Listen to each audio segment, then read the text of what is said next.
قالت كان رسول الله صلى الله عليه وسلم يجتهد في العشر الأواخر ما لا يجتهد في غيره أو كما قال عليه الصلاة والسلام.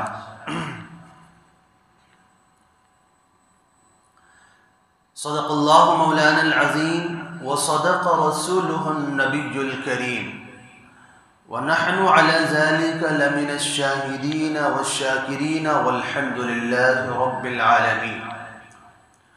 اللهم صل على سيدنا محمد وعلى آل سيدنا محمد وبارك وسلم. اللهم صل على سيدنا محمد وعلى آل سيدنا محمد وبارك وسلم. اللهم صل على سيدنا محمد وعلى آل سيدنا محمد وبارك وسلم. لائق صد احترام بزرگوں، عزیز ساتھیوں اور دوستوں، اللہ تبارک و تعالیٰ کا بے پناہ احسان اور کرم ہے کہ اس نے رمضان المبارک جیسا عظمتوں، برکتوں، رحمتوں والا مہینہ عطا فرمایا ہے. مسلمان کئی مہینوں سے رمضان کا انتظار کرتا ہے اور اسلاف کا بھی یہی طرز عمل رہا ہے کہ بعض تاریخی روایات سے پتہ چلتا ہے کہ اسلاف 6 مہینہ پہلے ہی سے رمضان کے آنے کے لیے دعا کیا کرتے تھے، اور ان کی دعاؤں میں مشہور دعا ہے اللہم سلمنا لرمضان وسلم رمضان لنا.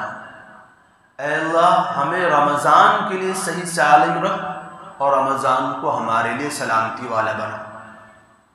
تو 6 مہینے سے انتظار کرتے ہیں. رمضان کا مہینہ آیا بھی اور تقریباً 2 عشرے مکمل بھی ہونے والے ہیں. پتہ ہی نہیں چلا کہ رمضان آیا بھی ہے اور جانے والا بھی ہے. ہم اس مہینے کے اندر عبادتوں میں وقت گزار رہے ہیں اور اللہ کی رحمت، اللہ کے ثواب، اس کے اجر کی امید کے اندر روزے بھی رکھتے ہیں، نماز بھی پڑھتے ہیں، تراویح بھی پڑھتے ہیں، تلاوت بھی کرتے ہیں، صدقات و خیرات بھی کرتے ہیں، ذکر اور اذکار بھی کرتے ہیں. لیکن حقیقت تو یہی ہے کہ نبی صلی اللہ علیہ وسلم اتنی کثیر تعداد میں عبادت کرتے تھے، اتنی لمبی نمازیں پڑھا کرتے تھے کہ آپ کے پیروں میں سوجن آ جایا کرتی تھی. اتنے لمبے سجدے کیا کرتے تھے کہ عائشہ رضی اللہ تعالیٰ عنہ فرماتی ہیں کہ مجھے کبھی کبھار ایسا لگتا تھا کہ آپ کا انتقال ہو گیا. اتنا لمبا سجدہ کہ سب ہی نہیں اٹھا رہے. گھر والے سمجھ رہے ہیں کہ شاید انتقال تو نہیں ہو گیا. اس کے باوجود رسول اللہ صلی اللہ علیہ وسلم یہ جملہ کہا کرتے تھے ما عبدناک حق عبادتی. اے اللہ جیسا کہ آپ کی عبادت کا حق تھا ہم سے ادا نہیں ہوا. تو اتنی بڑی عبادتیں اور اتنی لمبی نمازیں، پوری رات ایک آیت کو پڑھتے ہوئے گزار دینا، کبھی سجدے میں رات گزار دینا، کبھی رکوع میں رات گزار دینا، اور اس کے اوپر یہ جملہ بولنا کہ اللہ ہم سے جیسا حق تھا ادا نہیں ہوا. تو ذرا ہم اپنی عبادتوں کا حال دیکھیں. کیا جوڑ ہے، کیا ٹکراؤ ہے، کیا تقابل ہے. پھر بھی ہم رمضان کے مہینے میں بہت سی کوتاہیاں کرتے ہیں. خیر اخیر عشرہ شروع ہونے والا ہے، اور اخیر عشرے کے بارے میں جو میں نے خطبے میں روایت پڑھی، عائشہ رضی اللہ تعالیٰ عنہ فرماتی ہیں کہ کان رسول اللہ صلی اللہ علیہ وسلم یجتہد فی العشر الاواخر ما لا یجتہد فی غیرہ، کہ نبی صلی اللہ علیہ وسلم پورے سال جو عبادت کرتے تھے وہ تو کرتے تھے، رمضان میں جو عبادت کرتے تھے وہ کرتے تھے، لیکن رمضان کے اخیر عشرے میں نبی صلی اللہ علیہ وسلم عبادتوں میں اپنے آپ کو اتنا تھکاتے تھے کہ زندگی میں کبھی نہیں تھکاتے تھے اتنا، گھر والوں کو پہچاننا ہی بھول جاتے تھے، کیا دنیا سے مطلب، بس اللہ کی عبادت کے لیے اپنے آپ کو وقف کر دیا کرتے تھے۔ ایک دوسری حدیث میں آتا ہے کان اذا دخل العشر احیا اللیل وایقظ اہلہ وشد المیزر، فرماتی ہیں کہ جب رمضان کا آخر عشرہ داخل ہوتا تھا، نبی صلی اللہ علیہ وسلم راتوں رات عبادت کیا کرتے تھے، اور خود عبادت نہیں کرتے تھے، گھر والوں کو بھی جگاتے تھے۔ پتہ یہ چلا کہ ہم صرف اپنی عبادت کر لیں یہ کافی نہیں ہے، ہم نمازیں پڑھ لیں، نوافل پڑھ لیں، تہجد پڑھ لیں، تراویح پڑھ لیں، روزے رکھ لیں، یہ کافی نہیں ہے، گھر والوں کو بھی، بیوی بچوں کو بھی، اولاد کو بھی، اپنے ماتحتوں کو بھی اسی طرح عبادت میں لگانا یہ ہماری ذمہ داری ہے کہ نبی صلی اللہ علیہ وسلم ایک تو خود جاگتے تھے راتوں کو، گھر والوں کو بھی جگاتے تھے۔ پتہ یہ چلا کہ خود بھی عبادت کرنا اور اپنے گھر والوں کو بھی عبادت کے لیے آمادہ کرنا، عبادت کی ترغیب دینا، ان کو عبادت پر لگانا، یہ بھی نبی صلی اللہ علیہ وسلم کی سنت ہے۔ اور فرماتے وشد المیزر، آپ لنگی کو باندھ لیتے تھے۔ ایک محاورہ ہے جو بولا جاتا ہے جب کسی کام کے لیے ہمتن متوجہ ہو کر اور پوری کوشش اور جد و جہد کے ساتھ جب کوئی کام کیا جاتا ہے تو اس وقت ہم لوگ ایک جملہ بولتے ہیں کمر کس لو، کمر کس لو۔ کیا مطلب ہے؟ یعنی مکمل کوشش تیاری کے ساتھ اس عمل میں لگ جاؤ۔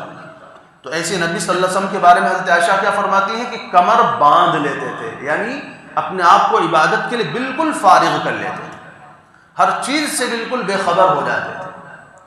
اور ایک دوسرا مطلب نبی حضرت اس حدیث کا علماء نے بھی لکھا ہے کہ اس کا مطلب گھر والوں سے دوری ہے، بیوی سے علیحدگی ہے، کہ پوری رات عبادتوں میں گزر ہوتی تھی، بیوی کے پاس نہیں جاتے تھے، اس لیے کمر کو باندھ لیا کرتے تھے۔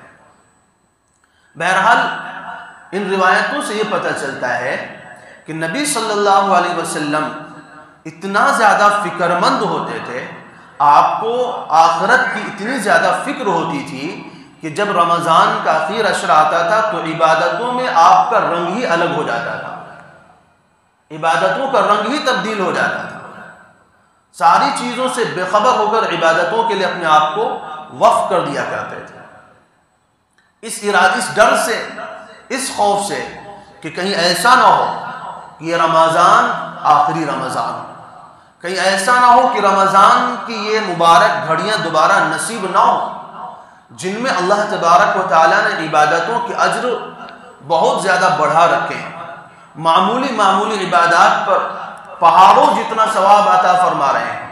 تو گویا کہ اللہ کی طرف سے یہ سنہری گھڑیاں ہیں، یہ قیمتی لمحات ہیں، اللہ کی طرف سے یہ گولڈن چانس ہیں عبادتوں کے کمانے کا، نیکیوں کے جمع کرنے کا۔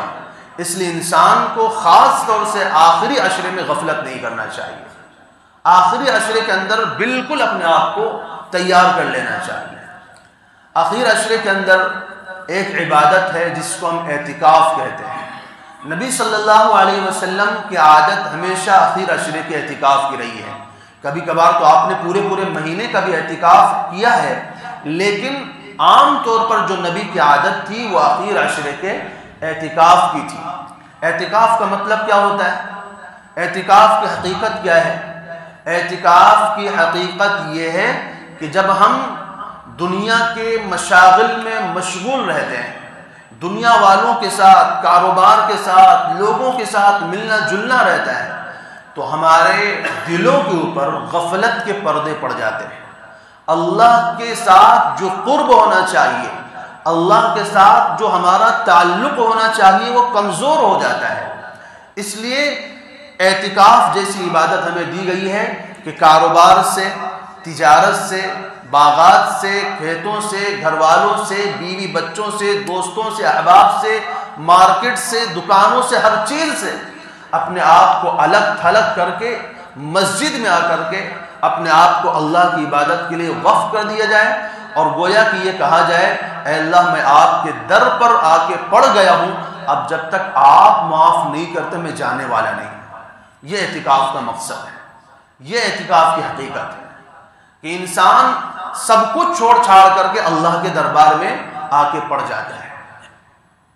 تو نبی صلی اللہ علیہ وسلم کی ہمیشہ عادت تھی اعتکاف کرنے کی، یہاں تک کہ جب آپ صلی اللہ علیہ وسلم کو نبوت ملنے والی تھی اس سے 6 مہینے پہلے تقریباً ایسے گزرے کہ نبی صلی اللہ علیہ وسلم گھر سے کئی دنوں کا کھانا یا ستو وغیرہ اس زمانے میں جو سوکھا کھانا ہوتا رہا ہوگا وہ چیزیں لے جا کر کے آپ غار حرا میں بیٹھ جایا کرتے تھے اور اللہ کی عبادت میں دھیان لگاتے تھے، عبادت میں اپنے آپ کو لگا کے رکھتے تھے۔ اور آپ جانتے ہیں کہ قرآن مجید کی پہلی آیت نبی صلی اللہ علیہ وسلم کے اوپر جو پہلی وحی نازل ہوئی وہ کہاں نازل ہوئی؟ غار حرا کے اندر، جب آپ عبادت میں مشغول تھے۔ علماء فرماتے ہیں کہ نبی صلی اللہ علیہ وسلم کے اوپر جو پہلی وحی آئی گویا کہ اعتکاف کی حالت میں آئی، اور اللہ تعالیٰ نے رمضان کا مہینہ، رمضان کا یہ اخیر عشرہ اسی کے بدلے امت کو عطا فرمایا ہے کہ جیسے نبی صلی اللہ علیہ وسلم جب اللہ کی رحمت کی طرف متوجہ ہونے کے لیے ساری دنیا سے کٹ کر جا کر پہاڑ کے اوپر غار میں بیٹھا کرتے تھے اللہ کا دھیان لگا کر، اسی طرح مسلمان کیا کرے؟ مسجد میں آ کر کے اللہ کا دھیان لگا کر کے بیٹھا کرے۔ نبی صلی اللہ علیہ وسلم ہمیشہ کان یعتکف العشر الاواخر من رمضان، کہ نبی صلی اللہ علیہ وسلم رمضان کے اخیر عشرے کا اعتکاف کرتے تھے۔ اعتکاف 3 طرح کا ہوتا ہے۔ ایک اعتکاف واجب ہوتا ہے۔ واجب اعتکاف وہ ہے کہ جب آدمی نظر مان لے کہ میرا فلاں کام ہو گیا، میرا فلاں مقصد حاصل ہو گیا، میری فلاں ضرورت پوری ہو گئی، میری فلاں پریشانی یا بیماری یا مصیبت دور ہو گئی، تو میں اتنے دنوں کا اعتکاف کروں گا، مثلا 5 دن کا اعتکاف کروں گا، 10 دن کا اعتکاف کروں گا۔ تو جب وہ ضرورت پوری ہو جائے، وہ مشکل حل ہو جائے، وہ تکلیف دور ہو جائے، جس مقصد کے لیے نظر مانی تھی، جب وہ مقصد پورا ہو جائے تو اتنے دنوں کا اعتکاف لازم ہو جاتا ہے، کرنا ضروری ہو جاتا ہے جتنے دنوں کی اس نے نظر مانی تھی۔ تو یہ ہے واجب اعتکاف۔ اور ایک سنت مؤکدہ علی الکفایہ جو رمضان کے اخیر عشرے سے ہوتا ہے۔ رمضان کے اخیر عشرے سے مراد 20ویں روزے کے غروب کے وقت سے وہ وقت شروع ہوتا ہے اور پھر چاند کے نکلنے تک ہوتا ہے۔ اس بیچ میں اگر ایک لمحے کے لیے بھی اعتکاف ٹوٹ گیا کسی وجہ سے، مسجد سے باہر نکلنے کی وجہ سے یا ایسے کسی کام کے کرنے کی وجہ سے جو اعتکاف میں منع کیا گیا ہے، تو پھر سنت اعتکاف رہ جائے گا۔ سنت اعتکاف کے تحقق کے لیے ضروری ہے کہ 20ویں رمضان کے غروب سے پہلے مسجد میں آ جائیں، اور جب تک چاند نہ نکلے بغیر کسی شرعی ضرورت کے مسجد سے باہر نہ جائیں، اور ایسا کوئی کام نہ کریں جس کی وجہ سے اعتکاف ٹوٹ جاتا ہے۔ اعتکاف کے بڑے فضائل ہیں، تو یہ سنت اعتکاف ہے، سنت مؤکدہ علی الکفایہ۔ کفایہ کا مطلب یہ ہے کہ ہر محلے کی ہر مسجد میں جہاں پر 5 وقتہ نماز ہوتی ہے اعتکاف کرنا ضروری ہے۔ اگر کوئی بھی اعتکاف نہیں کرے گا تو پورا محلہ گنہگار ہوگا، اور اگر چند لوگوں نے اعتکاف کر لیا تو سب کی طرف سے ذمہ داری ادا ہو جائے گی، اس لیے اس کو علی الکفایہ کہا جاتا ہے۔ اور تیسرا اعتکاف ہے وہ مستحب اعتکاف ہوتا ہے جو آپ کبھی بھی کر سکتے ہیں۔ آپ جب بھی مسجد میں آئیں، نماز کے لیے مسجد میں آئیں، ویسی اور کسی مقصد کے لیے مسجد میں آئیں، مسجد میں داخل ہوتے ہی آپ اعتکاف کی نیت کر لیں۔ نیت کرنا زبان سے ضروری نہیں، بس دل میں ارادہ کر لیں کہ میں اعتکاف کر رہا ہوں، ورنہ زبان سے جو دعا پڑھی جاتی ہے نیت کے واسطے، بسم اللہ دخلت وعلیہ توکلت ونویت سنت الاعتکاف۔ بہرحال نبی صلی اللہ علیہ وسلم اعتکاف کیا کرتے تھے اخیر عشرے کا، اور اس اعتکاف کے فضائل بھی بیان فرمائے ہیں۔ فرمایا من اعتکف عشرا کان لہ کحجتین وعمرتین، جو انسان رمضان کے اخیر عشرے کا اعتکاف کرے گا اس کو 2 حج اور 2 عمروں کا ثواب ملے گا۔ بتائیے حج کے لیے کتنی مشکلات ہیں، کتنا مال خرچ کر کے انسان کو جانا پڑتا ہے، اور زندگی میں کبھی کبھار نصیب ہوتا ہے، لیکن ادھر اگر رمضان کے اخیر عشرے کا انسان اعتکاف کر لیتا ہے تو صرف ایک حج نہیں 2 حج کا ثواب ملتا ہے، ایک عمرہ نہیں 2 عمروں کا ثواب ملتا ہے۔ اور کیا فضیلت بتائی؟ فرمایا من اعتکف ایمانا واحتسابا، جو انسان ایمان کی حالت میں ثواب کی امید میں اللہ کے گھر میں آ کر اعتکاف کرتا ہے، اللہ تعالیٰ کیا کرتے ہیں؟ غفر لہ ما تقدم من ذنبہ، پچھلے سارے گناہ معاف ہو جاتے ہیں۔ جو کچھ بھی زندگی میں کیا ہوتا ہے، جو بھی غلطیاں کی ہیں، جو بھی گناہ کیے ہیں، جو بھی جرائم کیے ہیں، جب آدمی آ کر اللہ کے دربار میں پڑ جائے گا اور اللہ سے کہے گا اللہ جب تک آپ معاف نہیں کرتے میں آپ کو چھوڑنے والا نہیں ہوں، میں آپ کے در سے چھوڑ کر جانے والا نہیں ہوں، تو پچھلے سارے گناہ کیا ہو جاتے ہیں؟ معاف ہو جاتے ہیں۔ اور ایک بڑی فضیلت رسول اللہ صلی اللہ علیہ وسلم نے ارشاد فرمائی، کیا فرماتے ہیں؟ فرماتے ہیں کہ من اعتکف یوما ابتغاء وجہ اللہ، جو انسان صرف ایک دن کا اعتکاف کرے اللہ کی رضا کو حاصل کرنے کے لیے، دکھلاوا مقصود نہ ہو، شہرت مقصود نہ ہو، لوگوں میں تعریف کرنا مقصود نہ ہو، لوگوں کو یہ بتلانا مقصود نہ ہو کہ میں تو اعتکاف کر رہا ہوں۔ کس لیے اعتکاف کر رہا ہے؟ ابتغاء وجہ اللہ، اللہ کی رضا کو چاہنے کے لیے اعتکاف کر رہا ہے، تو فرمایا جعل اللہ بینہ و بین النار 3 خنادق، اللہ تعالی اس کے اور جہنم کے درمیان 3 گھاٹیاں بنا دیتے ہیں، 3 خندق بنا دیتے ہیں۔ گھاٹی آپ جانتے ہیں جو زمین کا نشیبی علاقہ ہوتا ہے، جو نیچے کا حصہ ہوتا ہے، پہاڑوں کے درمیان جو نچلی سطح جو ہوتی ہے زمین کو، اس کو گھاٹی کہا جاتا ہے۔ تو اللہ تعالیٰ اس کے درمیان گویا کہ جہنم سامنے ہے اور جہنم کے درمیان اور اس کے درمیان 3 گھاٹی بنا دیتے ہیں، یعنی 3 ایسی وادی بنا دیتے ہیں جس کو پار کرنا مشکل نہیں ہے۔ تو جب گھاٹی بن گئی تو جہنم تک جائے گا کیسے انسان؟ یعنی اگر انسان کو کہیں جانا ہوتا ہے، راستے میں کوئی گھاٹی آ جائے تو پار کر نہیں سکتا ہے، پہاڑ سے اترنا پھر چڑھنا پھر اترنا پھر چڑھنا معمولی کام ہے۔ فرمایا 3 گھاٹیاں بنا دیتے ہیں، کتنی بڑی بڑی؟ فرمایا ابعد مما بین الخافتین، فرمایا وہ گھاٹی دنیا کی گھاٹی نہیں ہوتی، چھوٹی موٹی گھاٹی نہیں ہوتی ہے، وہ ان میں سے ہر ایک گھاٹی اتنی بڑی ہوتی ہے جتنا بڑا زمین سے لے کر آسمان کے درمیان فاصلہ ہے۔ زمین سے لے کر آسمان کے درمیان جتنا فاصلہ ہے، 3 گھاٹی اللہ تعالیٰ بناتے ہیں، ان میں سے ہر گھاٹی اتنی بڑی ہوا کرتی ہے۔ اتنے بڑے فضائل ہیں اعتکاف کرنے کے۔ کتنے دن کا اعتکاف؟ فرمایا اعتکاف یومن، صرف ایک دن۔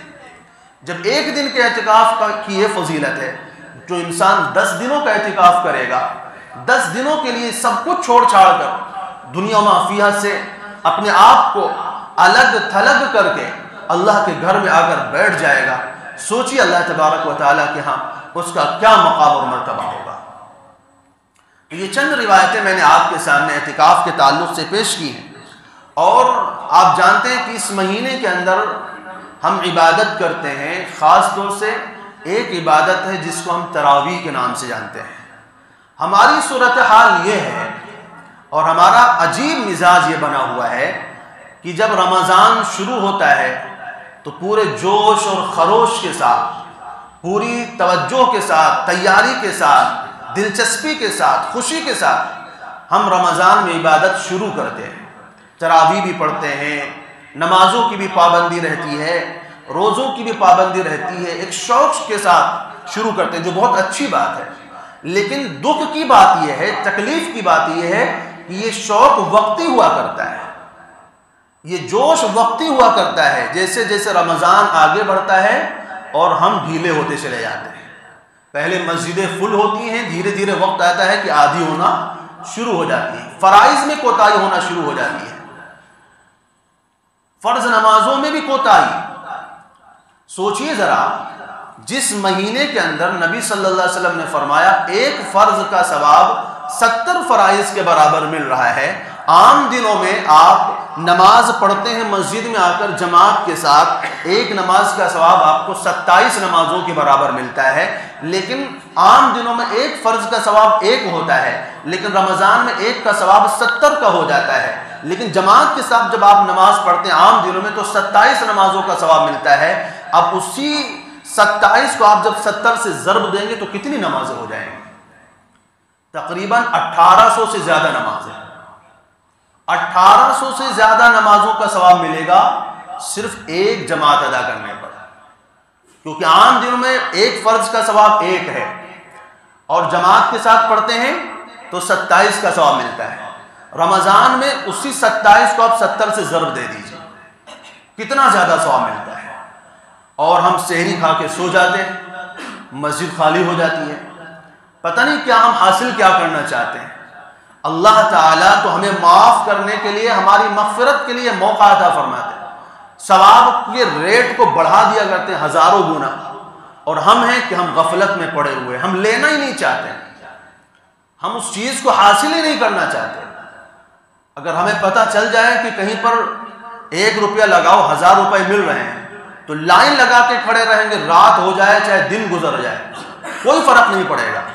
لیکن یہاں پر اجر و ثواب کا ذخیرہ مل رہا ہے، ایک ایک عبادت پر اتنا ثواب مل رہا ہے، لیکن ہم اس چیز سے غافل ہیں۔ تو کہہ یہ رہا تھا، میں عرض یہ کر رہا تھا کہ جب رمضان شروع ہوتا ہے تو ہماری عبادتوں کا جوش کچھ اور ہوتا ہے، لیکن جب رمضان جیسے جیسے آگے بڑھتا جاتا ہے پتہ نہیں کیوں ہم ڈھیلے ہوتے چلے جاتے ہیں۔ جبکہ نبی صلی اللہ علیہ وسلم کا معمول کیا تھا، رمضان جیسے جیسے آگے بڑھتا تھا آپ کی عبادتیں اور بڑھ جایا کرتی تھی، یہاں تک کہ آخر عشرے میں آپ سب کچھ بھول بھال کر کے بس اللہ کی عبادت میں لگ جاتے تھے۔ اور ہماری حالت یہ ہے کہ جیسے جیسے اخیر عشرہ آئے گا ہم مسجدوں سے دور ہو جائیں گے، مارکیٹوں کو جا کے آباد کر دیں گے، بازاروں کو آباد کر دیں گے، یہ ہماری عبادتوں کا حال ہے۔ جبکہ نبی صلی اللہ علیہ وسلم اتنی عبادت کرنے کے باوجود کہا کرتے تھے اللہ میں نے عبادت کا حق ادا نہیں کیا، اور ہم ہیں کہ فرائض میں کوتاہی کر کے بیٹھے ہوتے ہیں، جماعتیں چھوڑ رہے ہوتے ہیں، نماز چھوڑ رہے ہوتے ہیں، روزوں میں غفلت ہو رہی ہوتی ہے۔ یہ ہمارے لیے بڑے افسوس کی بات ہے۔ تراویح کے سلسلے میں حضرت عثمان رضی اللہ تعالیٰ عنہ کے دور کے بارے میں آتا ہے کہ لوگ اتنی لمبی نمازیں ہوتی تھی تراویح کی کہ جو ہے لاٹھیوں پر ٹیک لگا کر کھڑے ہوا کرتے تھے، لیکن تراویح نہیں چھوڑتے تھے، لاٹھیوں پر ٹیک لگا لگا کر کھڑے ہوتے تھے، اتنی لمبی نمازیں ہوتی تھی۔ ہمارے ہاں تو ماشاءاللہ ایسی کوئی پریشانی نہیں ہے، 1 گھنٹے کے اندر نماز ختم ہو جاتی ہے، لیکن پھر بھی ہم ثواب نہیں لینا چاہتے تو اللہ تعالیٰ زبردستی دینے نہیں آئیں گے، یہ ہماری اپنی شوق کے اوپر ہے۔ اللہ نے فرمایا ہے فی ذالک فلیتنافس المتنافسون، دنیا کے معاملے میں ایک دوسرے سے تم ریس کرتے ہو، ایک دوسرے سے آگے بڑھنے کی کوشش کرتے ہو، ایک دوسرے کو پچھاڑنا چاہتے ہو، ترقی کرنا چاہتے ہو، آگے نکل جانا چاہتے ہو، اور یہ سوچتے ہو کہ ہمارے برابر کوئی نہ ہے۔ اللہ تعالیٰ فرماتا ریس کرنا تو یہاں آ کے کرو، اگر ایک دوسرے سے آگے بڑھنا ہے تو یہاں آ کر کے آگے بڑھو۔ صحابہ دنیا میں ریس نہیں کرتے تھے، آخرت کے لیے ریس کرتے تھے۔ غریبوں نے آ کر کے اللہ کے رسول صلی اللہ علیہ وسلم سے شکایت کی تھی، اللہ کے رسول نماز ہم پڑھتے ہیں، مالدار بھی پڑھتے ہیں، روزہ ہم رکھتے ہیں، مالدار بھی رکھتے ہیں، جہاد ہم کرتے ہیں، مالدار بھی کرتے ہیں، سارے کام میں ہم ان کے برابر ہیں، لیکن ان کے پاس مال ہے، وہ صدقات و خیرات کرتے ہیں، اور ہمارے پاس مال نہیں، ورنہ ہم بھی صدقات و خیرات کیا کریں۔ نبی صلی اللہ علیہ وسلم نے چند تسبیحات بتا دی کہ یہ پڑھا کرو، یہ تسبیحات پڑھو گے اللہ تعالیٰ تمہیں ان کے برابر پہنچا دے گا۔ اب انہوں نے وہ تسبیحات پڑھنا شروع کی، خوش ہو گئے کہ چلو اب ہم ان کے برابر ہو جائیں گے آخرت میں۔ دھیرے دھیرے ان مالداروں کو بھی پتہ چل گیا، انہوں نے بھی شروع کر دی وہ تسبیحات۔ اب یہ لوگ پھر آ کر کے نبی صلی اللہ علیہ وسلم کے پاس پہنچ گئے، اللہ کے رسول اب تو ان کو بھی معلوم ہو گیا، تو فرمایا تو اللہ کا فضل ہے، جس کو چاہے عطا فرمایا۔ تو کہنے کا مطلب یہ کہ وہ اس بات کی کوشش میں لگے رہتے تھے کہ میرا فلاں بھائی مجھ سے زیادہ ثواب کما رہا ہے، میں اس سے کم کیوں کما رہا ہوں؟ اور ہماری حالت الٹی ہو رہی ہے، ہم یہ سمجھتے ہیں کہ نوافل پڑھے کوئی اور، عبادت کرے کوئی اور، تراویح پڑھے کوئی اور، ہمیں تو دنیا سے مطلب ہے۔ تو اللہ تعالیٰ کیا فرماتے ہیں فی ذالک فلیتنافس المتنافسون۔ صحابہ کا شوق عبادت سنیے کہ نبی صلی اللہ علیہ وسلم نے 1 رات تراویح پڑھائی، مسجد بھر گئی، اگلی رات تراویح پڑھائی اور بھی زیادہ تعداد میں ہے، اگلی رات تراویح پڑھائی، یہاں تک کہ مسجد میں جگہ نہیں بچی۔ چوتھی رات جب آئی تو کہتے ہیں مسجد میں بال کے برابر بھی جگہ نہیں، عجز المسجد، مسجد عاجز ہو گئی، کہ مطلب مسجد میں جگہ ہی نہیں بچی، فل ہو گئی، اور لوگ انتظار میں ہیں کہ نبی صلی اللہ علیہ وسلم نماز پڑھانے کے لیے آئیں۔ نبی صلی اللہ علیہ وسلم فجر تک آئے ہی نہیں۔ فجر کا جب وقت ہوا صحابہ بیٹھے رہ گئے، پوری رات بیٹھے رہ گئے۔ ہم 1 گھنٹہ نہیں دے سکتے مسجد میں، پوری رات بیٹھے رہ گئے. جب صبح کا وقت ہوا فجر کی نماز پڑھانے کے لیے نبی صلی اللہ علیہ وسلم تشریف لائے تو صحابہ نے عرض کیا اللہ کے رسول ہم تو انتظار میں تھے آپ آئے نہیں. فرمایا ہمیں جانتا تھا تمہارا شوق دیکھ رہا تھا, تمہارا جذبہ دیکھ رہا تھا, سب کچھ مجھے معلوم ہو رہا تھا کہ تم یہاں بیٹھے ہو, ہمارے انتظار میں ہو, عبادت کے شوق میں بیٹھے ہوئے ہو, لیکن مجھے یہ ڈر لگا کہیں ایسا نہ ہو کہ یہ نماز تمہارے اوپر فرض کر دی جائے. تمہارے شوق کو, تمہاری لگن کو, تمہاری دلچسپی کو دیکھ کر کہیں اللہ تعالیٰ اوپر سے یہ حکم نہ کر دے کہ 5 نمازوں کی طرف تراویح بھی فرض ہے, تو نماز فرض نہ ہو جائے, پھر تم مشقت میں پڑ جاؤ گے, اس لیے میں نماز پڑھانے کے لیے باہر نہیں آیا. لیکن ان کا شوق دیکھیے کہ پوری رات بیٹھے رہ گئے مسجد کے اندر, فجر کا وقت ہو گیا, اتنا زیادہ ان کو شوق تھا. احادیث میں آتا ہے کہ جو شخص رمضان میں ایک سجدہ کرتا ہے, قرآن مجید نماز کے اندر ایک آیت پڑھتا ہے, اللہ تبارک و تعالی کی نظر میں وہ ایک آیت کا پڑھنا پہاڑ کے برابر صدقہ کرنے سے افضل ہے. اور ایک دوسری روایت میں فرمایا کہ جب قرآن مجید پڑھا جاتا ہے تو سننے والے سے اللہ تعالیٰ دنیا کی تکلیفیں دور کر دیتے ہیں اور پڑھنے والے کی آخرت کی تکلیفیں دور کر دیتے ہیں. اور قرآن مجید کا ایک آیت پڑھنا, قرآن مجید کی ایک آیت کا سننا سونے کے پہاڑ کو صدقہ کرنے سے افضل ہے. اور فرمایا قرآن مجید کی ایک آیت آسمان کے نیچے جتنی بھی چیزیں موجود ہیں, سونا, چاندی, ہیرے, جواہرات, خزانے, مال و دولت, بینک بیلنس, گاڑیاں, مکانات, بلڈنگیں, فرمایا آسمان کے نیچے جتنی چیزیں ہیں قرآن مجید کی ایک آیت تمام چیزوں سے افضل ہے. سوچئے جس قرآن کی ایک آیت کے پڑھنے پر اللہ تعالیٰ 10 نیکی عطا فرماتے ہیں, پھر وہی آیت جب رمضان میں پڑھی جاتی تو اس کو 70 سے ضرب دے دیجیے. پھر وہی آیت جب آپ نماز میں پڑھتے یا سنتے ہیں تو پھر نماز کے اندر چونکہ تراویح نفل عبادت ہے, اور حدیث میں آتا ہے کہ رمضان میں جو نفلی عبادت کرتا ہے اس کو فرض کے برابر ثواب ملتا ہے. تو گویا کہ ایک فرض میں آپ قرآن مجید پڑھ رہے ہیں, سن رہے ہیں, ہزاروں کے برابر کی نیکیاں صرف ایک حرف کے اوپر ملتی ہے. قرآن مجید میں 6000 سے زیادہ آیتیں ہیں, 6000 سے زیادہ آیتیں ہیں. سوچئے کتنا بڑا ذخیرہ, کتنے اربوں خربوں اور پدموں نیکیاں قرآن مجید کے پڑھنے سننے پر اللہ تعالیٰ عطا فرماتے ہیں. لیکن ہم اس سے غافل ہیں, ہمیں نیکیوں کا شوق نہیں ہے. بہت سے لوگ چالاکیاں دکھاتے ہیں, آخری رکعتوں میں آ جاتے ہیں اور سمجھتے ہیں کہ ہم نے تراویح پڑھ لی. تراویح تو 20 رکعت سنت ہے, قرآن مجید کا مکمل سننا الگ سنت ہے. پھر ایک ایک حرف پر ہزاروں نیکیاں مل رہی ہیں, کیونکہ تراویح میں جو ہم نفل پڑھ رہے ہیں اس کا ثواب نفل کا نہیں مل رہا, فرض کا مل رہا ہے. حدیث میں آتا ہے من تطوع فیہ بخصلۃ من الخیر کان کمن ادى فریضۃ فیما سواہ. آپ جو غیر رمضان میں فرض نمازیں جماعت کے ساتھ پڑھتے ہیں, جو ثواب فرض نمازوں کا ملتا ہے, تراویح جب آپ جماعت کے ساتھ پڑھ رہے ہیں وہی ثواب آپ کو رمضان میں تراویح پڑھنے پر مل رہا ہے. پھر رمضان میں, غیر رمضان میں آپ قرآن پڑھتے ہیں, ایک حرف کے بدلے 10 نیکیاں ملتی ہیں, یہاں پر 70 سے ضرب دے دیجئے. پھر فرائض میں بعض جگہ میں نے پڑھا کہ فرض میں ایک آیت کا پڑھنا 100 نیکیاں رکھتا ہے, ایک حرف کے بدلے, ایک حرف کے بدلے 100 نیکیاں ملتی ہیں. لیکن اسی کو آپ 70 سے ضرب دیں گے تو 7000 ہو جائیں گے. کتنی بڑی نیکی. آپ نے قرآن مجید کے ایک حرف پڑھا, الف لام میم. ایک تحقیق کے مطابق اس میں 3 حروف ہیں اور ایک تحقیق کے مطابق اس میں 9 حروف ہیں. الف میں 3, لام میں 3, میم میں 3. میم میں میم پہلے, پھر یا فی میم, میم یا زیر می اور میم ساکن میم. تو ایک تحقیق کے مطابق یہ 3 حروف ہیں اور ایک تحقیق کے مطابق یہ الف لام میم 9 حروف بن جاتے ہیں.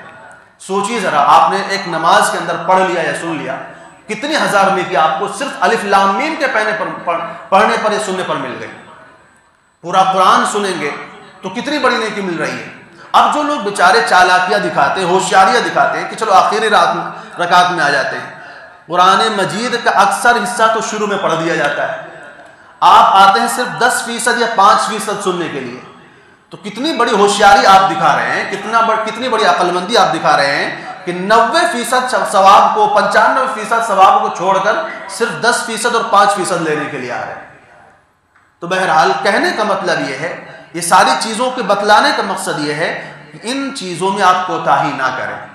اللہ تبارک و تعالیٰ نے موقع عطا فرمایا ہے، اللہ نے بہت بہترین اور بہت سنہرا موقع عطا کیا ہے کہ آپ جو سال بھر کی غفلتیں ہیں، سال بھر کے جو گناہ ہیں، ان سے اپنے آپ کو پاک و صاف کر کے اللہ کے ہاں اجر و ثواب کے مستحق بن سکتے ہیں۔